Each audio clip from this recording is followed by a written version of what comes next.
Everyone knows about Egypt. Everyone's heard of Ethiopia. But when it comes to Put, Ham's third son, most people are like, who?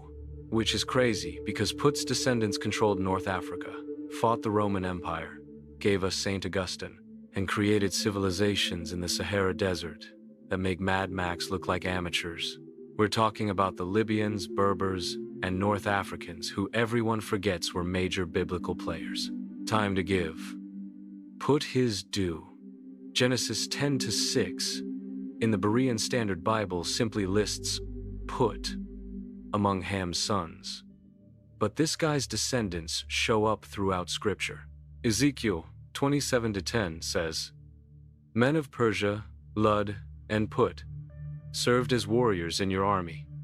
Jeremiah 46-9 mentions warriors from Put who carry shields.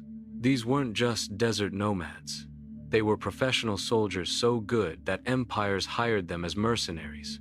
When ancient superpowers needed elite troops, they called Put's descendants. The identification of Put with Libya is rock solid. The Egyptian texts call them Libu or Rebu. The Greeks called the entire continent west of Egypt Libya after these people. Ancient Egyptian wall paintings show Libyan warriors with distinctive feathered headdresses, tattoos, and weapons. They were so distinctive that you can spot them immediately in any ancient artwork. These people had style and military skills. Here's what's wild. Put's descendants actually conquered and ruled Egypt. Yeah, the mighty Egypt got taken over by their western neighbors. The 22nd and 23rd dynasties of Egypt were Libyan. Pharaoh Shoshenq I, who's mentioned in the Bible as Shishak, who attacked Jerusalem and took temple treasures, 1 Kings 14:25-6, was Libyan. Put's descendants didn't just fight Egypt, they became Egypt's pharaohs. How's that for a plot twist?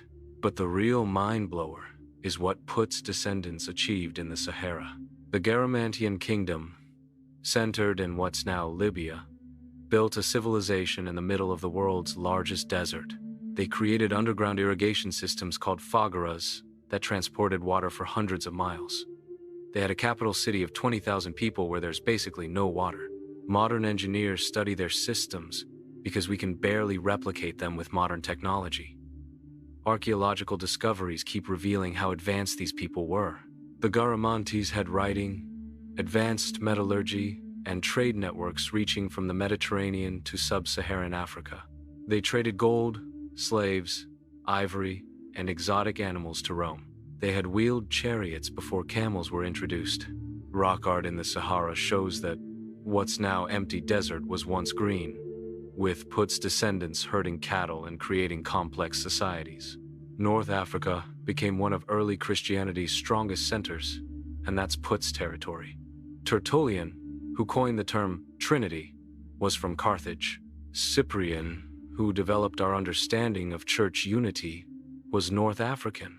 And Augustine, Saint Augustine of Hippo, who wrote Confessions and basically invented Western theology, was a Berber from modern Algeria. Put's descendants didn't just accept Christianity, they became its intellectual champions. The Berber peoples, likely descendants of Put, have maintained their identity for over 4,000 years despite invasions by Phoenicians, Romans, Vandals, Byzantines, Arabs, and Europeans. Their language, Tamazight, is still spoken by millions. They have an ancient script, Tifana, that predates Arabic in North Africa. The Tuareg, those blue-veiled warriors of the Sahara, maintain traditions that might go back to Put himself. That's cultural resilience.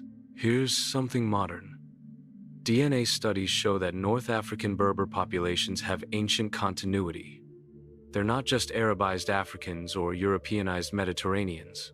They're a distinct population with roots going back thousands of years, exactly where Genesis 10 places Put. The Berber genetic markers are so distinctive that geneticists use them to track ancient migrations. Science keeps confirming what the Bible said all along. During the Roman Empire, North Africa was the breadbasket of Rome. It wasn't peripheral, it was essential. The saying, all roads lead to Rome, should really be, all grain ships come from North Africa. When the Vandals conquered North Africa in the 5th century, it basically doomed the Western Roman Empire. No North African grain equals no Roman Empire. Put's descendants literally fed the empire that ruled the world. The Islamic conquest of North Africa didn't erase Put's legacy, it transformed it. Berber generals led the Islamic conquest of Spain.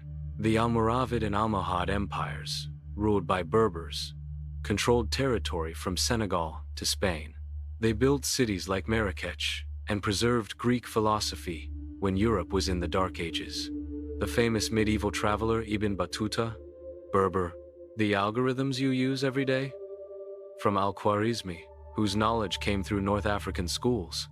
So, what's your takeaway? First, stop overlooking the minor names in biblical genealogies. Put might seem like a footnote, but his descendants shaped history. Second, recognize that every part of Ham's family was blessed with unique gifts. Egypt had wisdom, Cush had power, Canaan had innovation, and Put had resilience and military might. Third, God's plan includes everyone. Put's descendants went from biblical warriors to church fathers to desert survivors. That's quite a journey. Remember this: the Sahara Desert, one of Earth's most hostile environments, couldn't stop Put's descendants from building civilizations. Roman conquest couldn't erase their identity. Islamic invasion couldn't eliminate their culture. If Put's children could survive and thrive in the Sahara for 4,000 years, what's your excuse for giving up when things get tough? Your obstacles aren't bigger than the world's largest desert. Your challenges aren't tougher than maintaining cultural identity through multiple conquests. If Put's descendants could build cities where there's no water, you can handle whatever you're facing. Share your thoughts in the comments below. Thanks for watching.